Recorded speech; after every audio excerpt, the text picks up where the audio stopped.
आधी रात थी, बारिश जोरों पर थी। आदित्य को शहर के बाहर एक पुरानी हवेली में रुकना पड़ा क्योंकि उसका गाड़ी का टायर फट गया था। हवेली के बाहर एक टूटा फूटा बोर्ड लटक रहा था, यहाँ ठहरना मना है, पर उसके पास और कोई चारा नहीं था। जैसे ही उसने हवेली का दरवाजा धकेला, चरमराती आवाज के साथ वो खुल गया। अंदर घुप अंधेरा था, बस कभी कभी बिजली चमकती थी और दीवारों पर अजीब साए नाचते थे। आदित्य ने अपना मोबाइल निकाला और फ्लैशलाइट ऑन की। हॉल में 4 दरवाजे थे, 3 बाएं, 1 दाएं, और हर दरवाजे पर कुछ अजीब सी निशानियां बनी थी, जैसे किसी बच्चे ने खून से चित्र बनाए हों। आदित्य का दिल जोर से धड़कने लगा, फिर भी उसने खुद को समझाया, बस बारिश रुकने तक रुकना है। वो सबसे दाएं दरवाजे की ओर बढ़ा, लेकिन जैसे ही उसने दरवाजा छुआ, एक फुसफुसाहट गूंजी, मत खोलो। आदित्य ने पलटकर देखा, कोई नहीं था। उसने दरवाजा खोला, अंदर एक अजीब सी ठंडी हवा चली और सामने एक पुरानी टूटी खाट दिखाई दी। दीवारों पर अजीब लकीरें, जैसे किसी के नाखूनों से खींची गई हो। खाट पर एक डायर पड़ी थी, एक बच्ची की लिखावट में। आदित्य ने पढ़ना शुरू किया, अगर तुम ये पढ़ रहे हो तो अब बच नहीं सकते, वह जाग चुकी है। हर दरवाजे के पीछे वह एक हिस्सा छुपाए बैठी है, अपनी कहानी का, अपने गुस्से का। जो आखिरी कमरा खोलेगा वह उसका शिकार बनेगा। तभी अचानक पीछे से दरवाजा फड़क से बंद हो गया। आदित्य ने भागकर दरवाजा खोलने की कोशिश की, लेकिन बंद।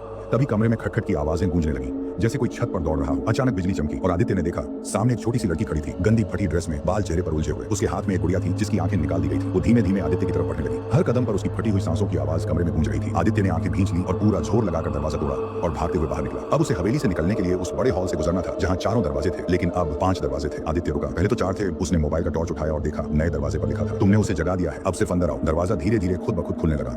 भीतर से अंधेरा और सड़ांध भरी हवा बाहर निकली। आदित्य पीछे हटने लगा, लेकिन उसके कदम खुद ब खुद उस दरवाजे की तरफ बढ़ने लगे, जैसे किसी ने उसकी आत्मा को खींच लिया। जैसे ही उसने दरवाजे के पार कदम रखा, पूरा हॉल अचानक बंद हो गया। चारों तरफ से आवाजें गूंजने लगी, अब तुम भी यहीं रहोगे, हमारे साथ, हमारे साथ। आदित्य ने पीछे मुड़कर भागना चाहा, लेकिन दरवाजा गायब हो चुका था। वह चीखा और चीखता ही रह गया। सुबह जब कोई गुजरने वाला आया तो उसने देखा, हवेली के बाहर एक टूटा फूटा बोर्ड पड़ा था। अब उस पर एक नई लाइन लिखी थी, एक और शामिल हो गया।